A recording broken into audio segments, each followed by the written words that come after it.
I don't know what you guys do or see when you go to the shops, but when I'm out with friends or just walking through Carousel or when I'm at school or when I'm at Ignite, I see a whole bunch of people who are like different, right?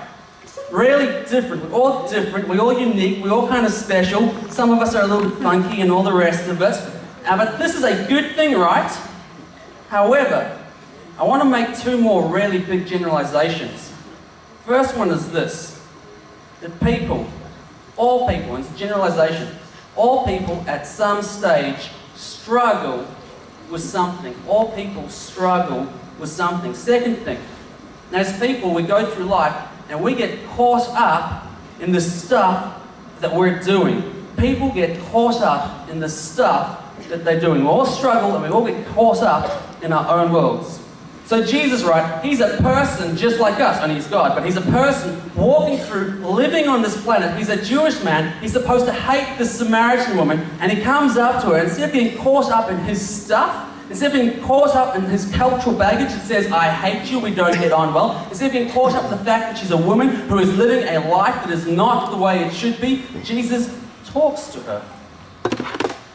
Every day we walk through our schools, our youth groups, and we walk past people who are struggling or lonely. Sometimes we miss them because we're caught up in what we're doing. Or maybe you're lonely. That's natural, everyone struggles. Maybe you're caught up in how you feel and you're too scared to talk to someone. I challenge every single person sitting here tonight to look out for the marginalised within our community. Look out for the marginalised within our community. And I want you guys to begin building relationships with people. Not by trying to solve their problems, but by talking to them. So how can we be difference makers in our world?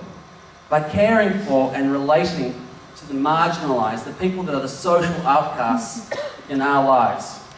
That's story number one, and I want to challenge you guys to try to relate to those who are socially outcast in our world, people that you know, or to take the time to actually step out if you're struggling with something. Story number two comes from another book called Mark. It comes from chapter 1.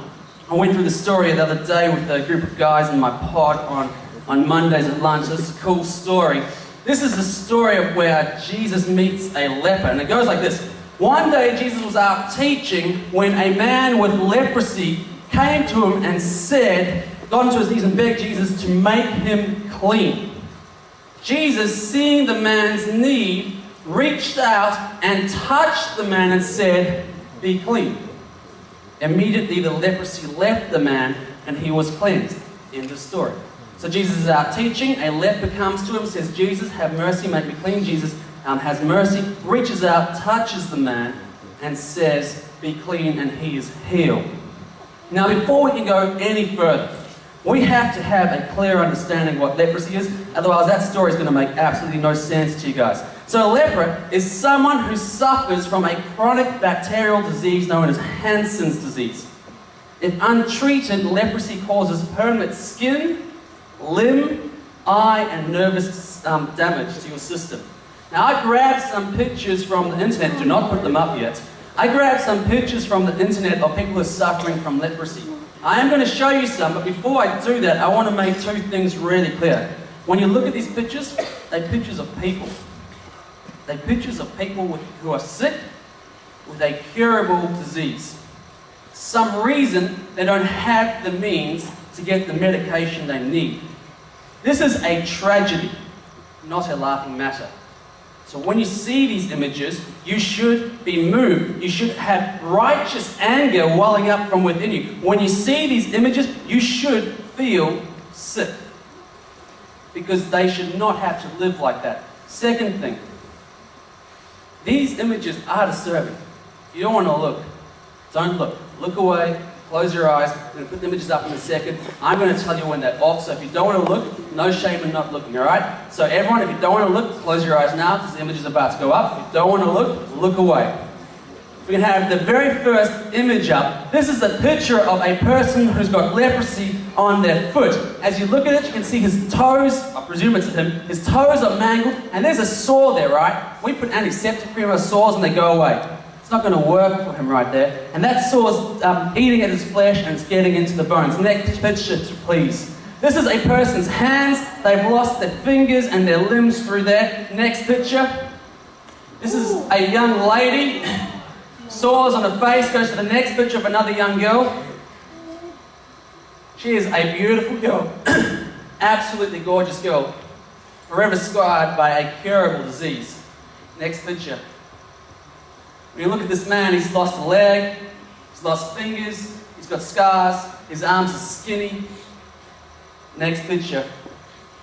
This guy's bones have been so badly deformed he can't walk properly. His arms are tiny. If you look again, his hands are missing fingers. If you look at his one foot, his right foot's totally bent in. He's missing toes again. These are lepers. That is what a leper looks like. Can we get these pictures off the screen, please? Thanks. Everyone can look back if you close your eyes. Cool. Leprosy, 100% curable. Now, traditionally, what you have to understand is leprosy has carried, and I'm sure we can understand it seeing those pictures, but leprosy has carried a huge stigma within society. For example, when Jesus lived, if you were a leper, you had to carry a bell with you, and you had to ring it saying, unclean, unclean, and the whole idea was that was people's cue to get out the way in case the leper came near you. How humiliating. How demeaning. Lepers represented people who are totally untouchable.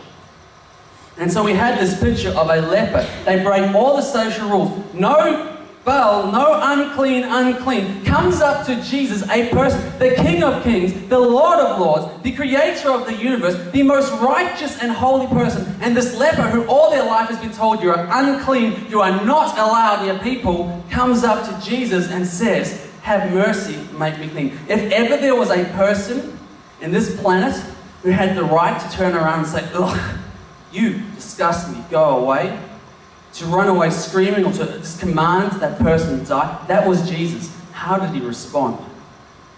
The leper approaches him, he has mercy, and he doesn't just say, be healed or be clean. You got to get this. A leper, you've got those images in your mind, he reaches out and he touches the man. And he says, be clean. And the leper was healed. He touches the person. To touch someone is a really intimate thing. It's a really personal thing. Rarely do we walk around, going around to strangers in the shopping centre and do we touch them and say, hey stranger, how's it going? Let alone do we walk up to strangers and say, nice saw. Got blood, bit of pus oozing out there, yeehaw. It's just not the way we do things, right?